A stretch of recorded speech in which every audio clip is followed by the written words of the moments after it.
Hey everybody, this is Thomas, the Dad's Divorce Coach, coming to you today. It's Wednesday, the day before Thanksgiving here in the States, but the 22nd of November, 2023, and I'm just really happy to see all of you here today. Whether you are a divorced parent whom I'm talking to this morning briefly, or if you're just really looking forward, to getting a couple days off work.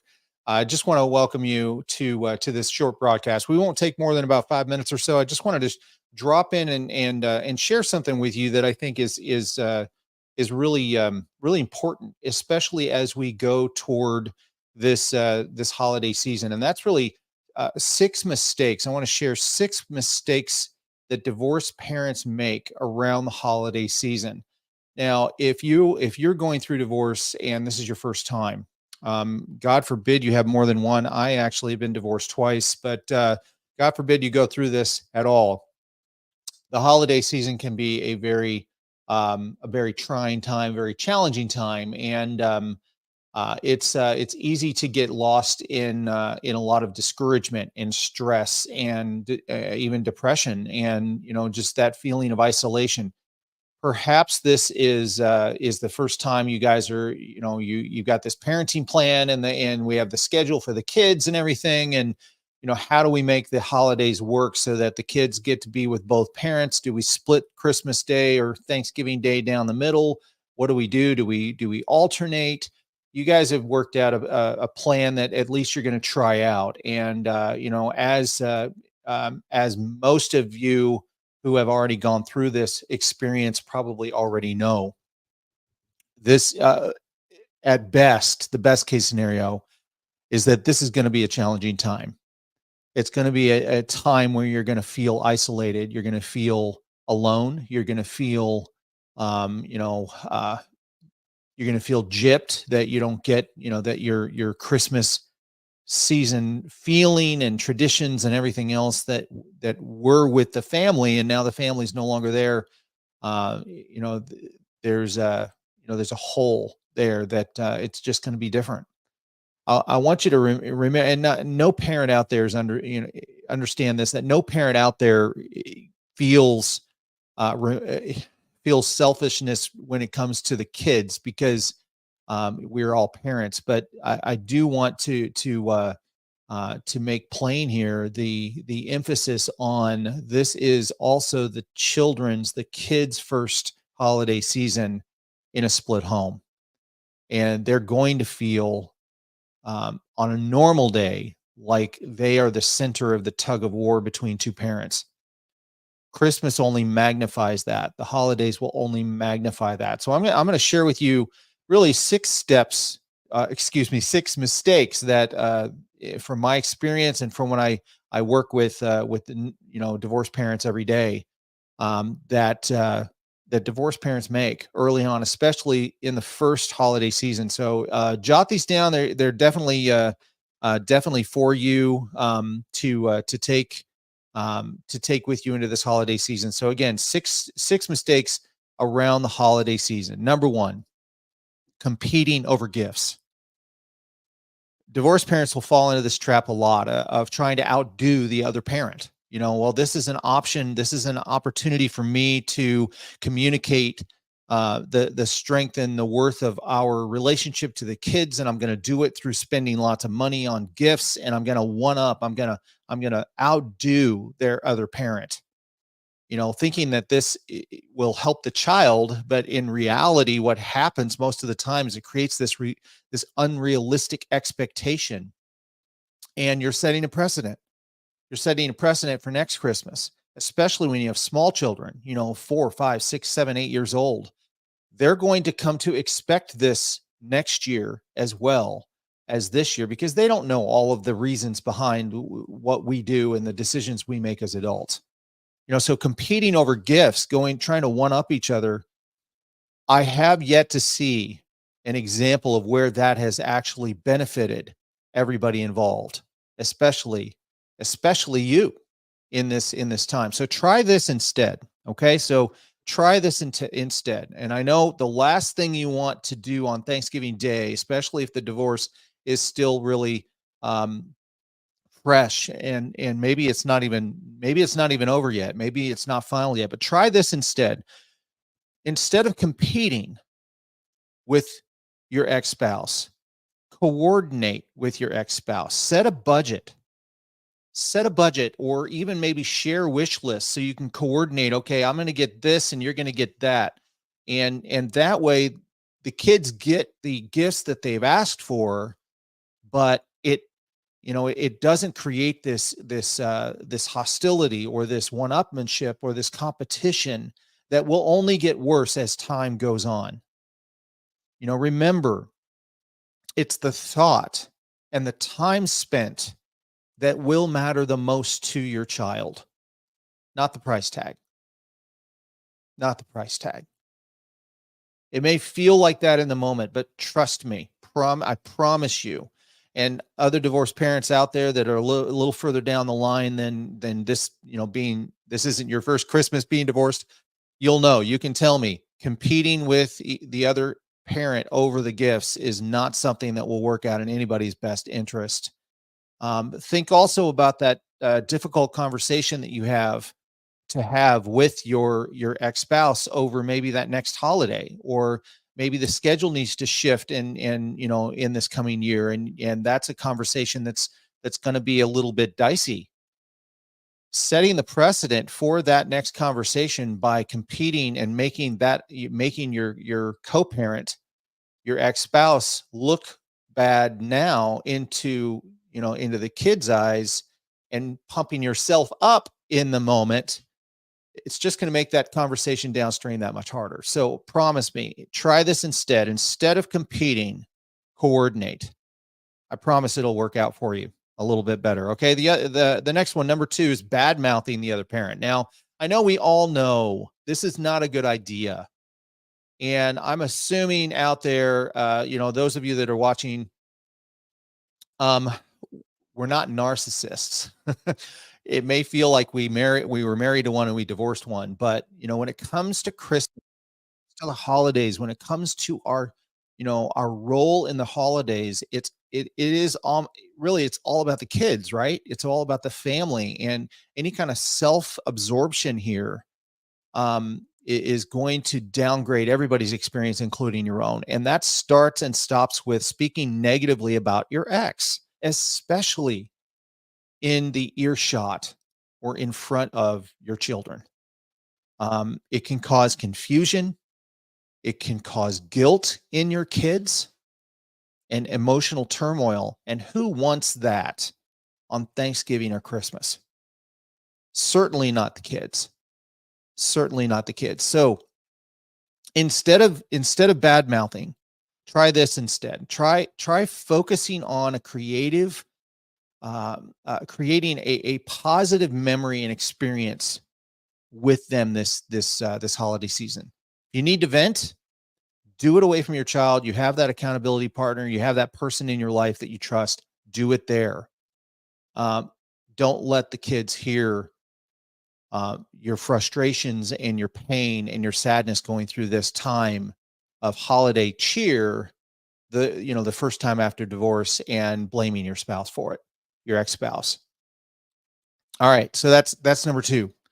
Number 3, not communicating plans clearly. Listen, you may have the perfect schedule. You may have been working the schedule, the co-parenting schedule, for months now, but now the holidays are coming, and it's going to take some coordination. And not communicating plans will create in last minute stresses on both sides. And again, the kids are the ones in the middle.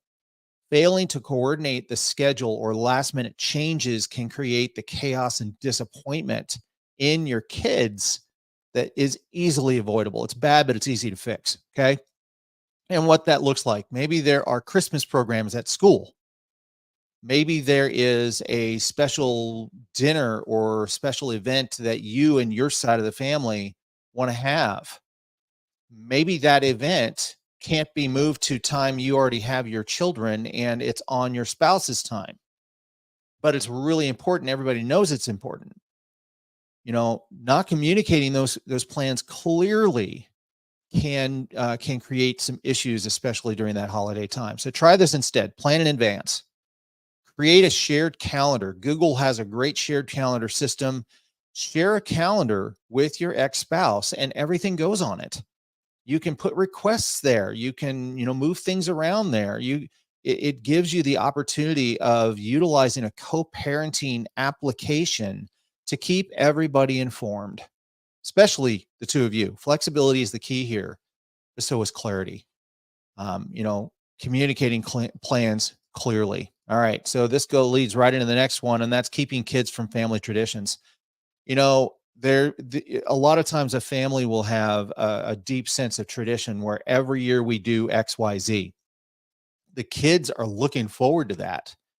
And this is an opportunity here to avoid those certain traditions because they involve the other parent or their family, and they can deprive you of time with your kids during the time that you already have them scheduled. But I promise you, this is going to backfire.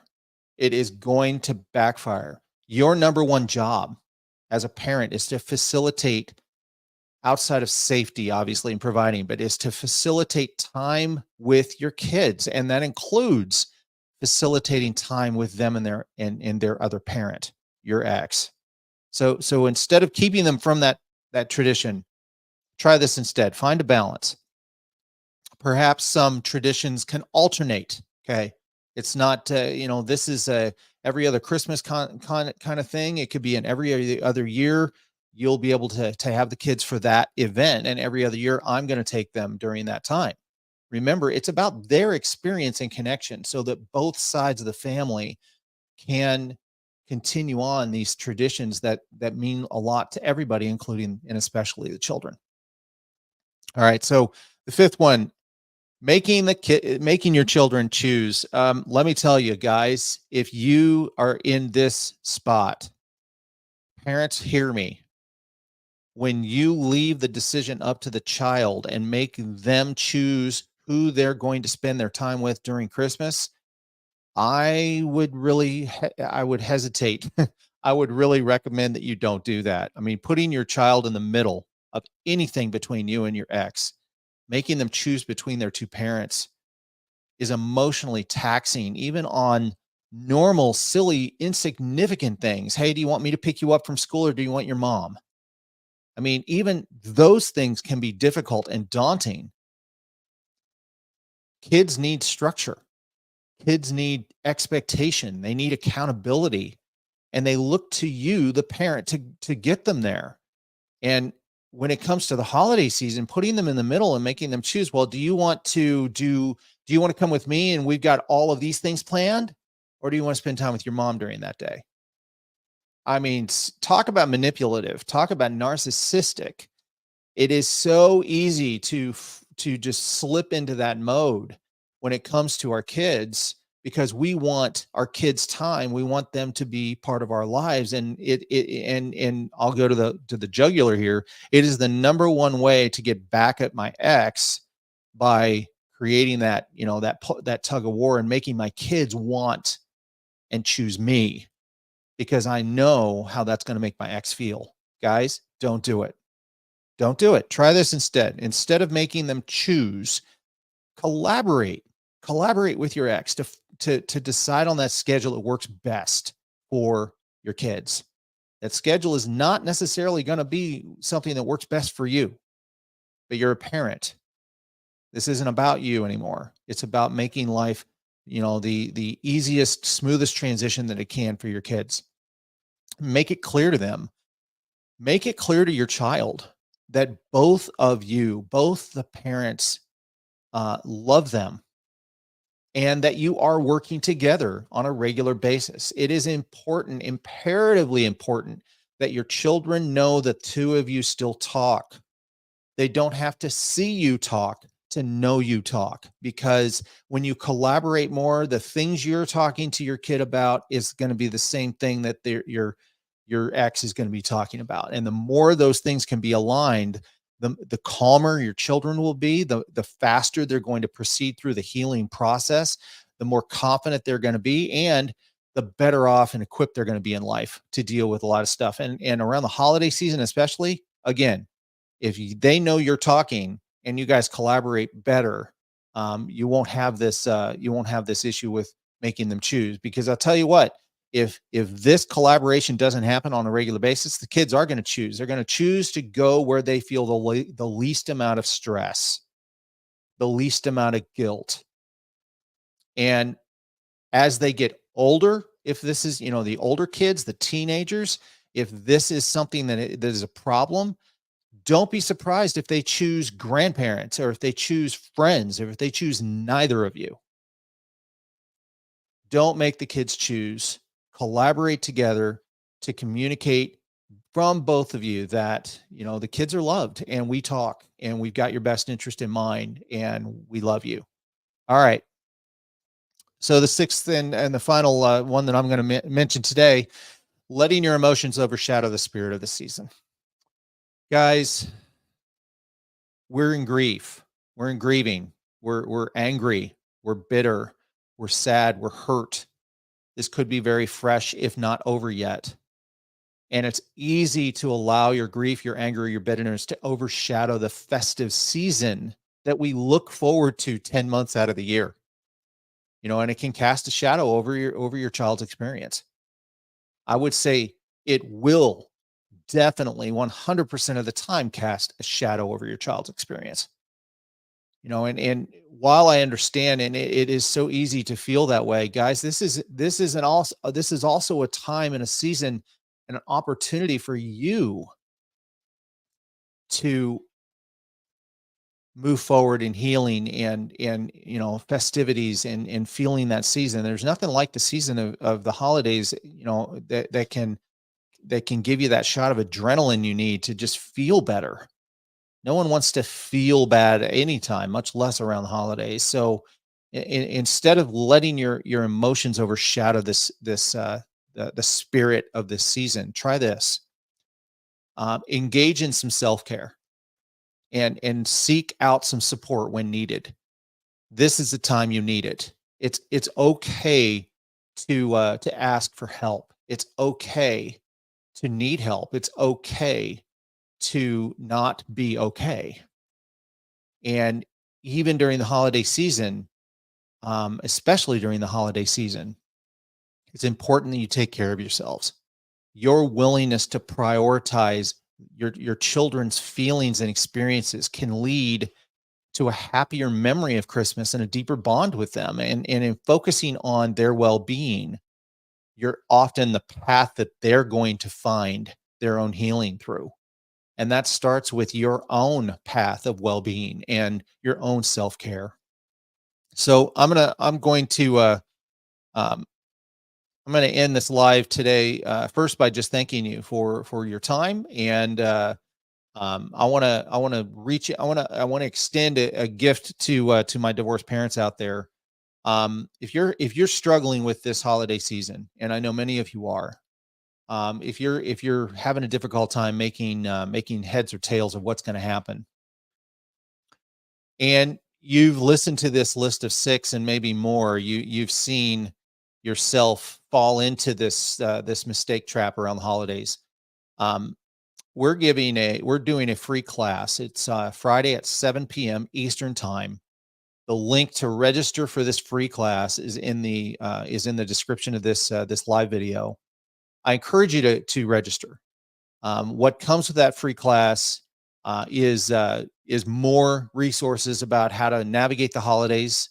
But we're gonna talk about these very things in this class, and give you that empowerment and the equipment that you need to make not only the holiday season more successful and more enjoyable, but also start moving yourself forward, regardless of what stage of divorce that you're in. The free class is designed to identify to bring clarity around some of the things that you really need in your life that divorce has taken, and help you navigate a clear path forward. So if you're sitting here and you're worried about, what are these 6 mistakes am I making?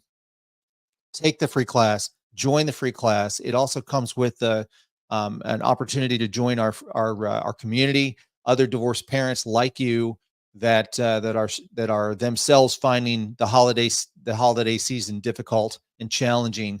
We're here to to give you those steps and to help you create that focus that will help determine your practice and improve your practice to live that abundant life that you really long for. So I'm going to let you all go. Thanks so much for your time today, and I wish each of you a very, very happy holiday season. Hope to see you on that free class. Again, it's Friday, 7 p.m. Eastern, and the registration link is in the comments of the video. Take care, everybody, and happy parenting.